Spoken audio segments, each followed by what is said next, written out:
Episode की शुरुआत होती है एक इंटेंस मोमेंट से जहां कावेरी विद्या को अच्छे से सबक सिखाती है और उसे घर की दहलीज से बाहर करके अभीरा और बच्चों को अंदर कर लेती है। साथ ही कावेरी ये भी कहती है कि अब वो अभीरा और अरमान की लाइफ को कंट्रोल नहीं करेगी, क्योंकि अब विद्या की लाइफ कावेरी कंट्रोल करने वाली है। विद्या एकदम ब्लैंक नजर आ रही है। वो जैसे ही अरमान की तरफ आगे बढ़ती है तो दादी से कहती है कि बच्चों का घर तोड़ने वाली माँ को घर में रहने का कोई अधिकार नहीं है। वो साफ लफ्ज़ों में कहती हैं कि अब उसके लिए घर में कोई भी जगह नहीं है और उसके सामने गेट बंद कर देती है। विद्या कंप्लीटली टूट कर नीचे बैठ जाती है।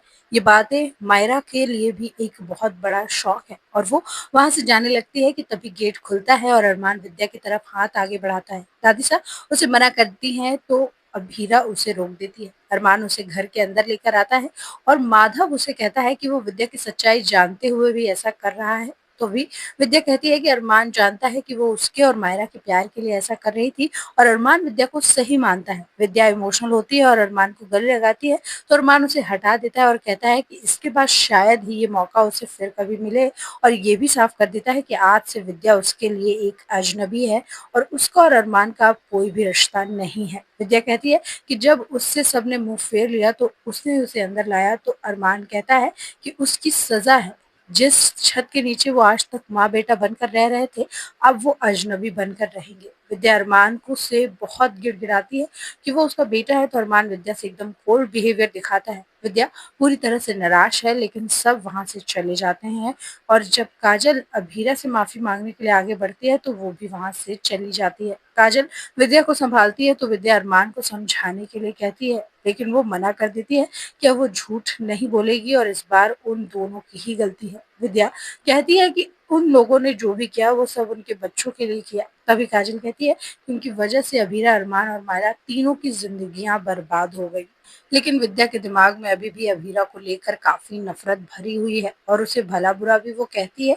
साथ ही ये भी कहती है कि वो अभीरा को अब कभी माफ नहीं करेगी। इधर मुक्ति ये सोचती है कि अगर वो यहाँ रही तो अभीरा और मायरा को एक साथ रहने का वक्त नहीं मिलेगा, इसीलिए वो चुपके से हॉस्टल निकलने लगती है। तभी वहाँ अरमान आ जाता है और वो बताता है कि हॉस्टल वालों ने अभी कुछ दिनों के लिए उन्हें आने से मना किया है। मुक्ति अरमान को फिर भी हॉस्टल जाने के लिए इंसिस्ट करती है तो अरमान समझाता है कि वो बहाने ना बनाए। मुक्ति अरमान से कहती है कि वो जानती है कि उसके यहाँ रहने पर अभीरा और मायरा के अलावा कोई और खुश नहीं होगा। वो यहाँ नहीं रहना चाहती, इसीलिए वो हॉस्टल जाना चाहती है। अरमान बोलता है कि वो भी यही चाहता है कि मुक्ति यहीं रहे और तभी सारे घर वाले भी आ जाते हैं और कहते हैं कि वो भी यही बात चाहते हैं और सब खुद को भी इंट्रोड्यूस करते हैं। इधर मायरा दुखी है कि वो अभीरा को नहीं समझ पाई। अभीरा उसे समझाती है कि तब वो छोटी बच्ची थी तो वो इतनी कॉम्प्लिकेटेड सिचुएशंस को कैसे समझ पाती। मायरा अभीरा के पैर में गिर कर माफी मांगती है और कहती है कि वो अपने पहले की हरकतों पर माफी मांग रही है।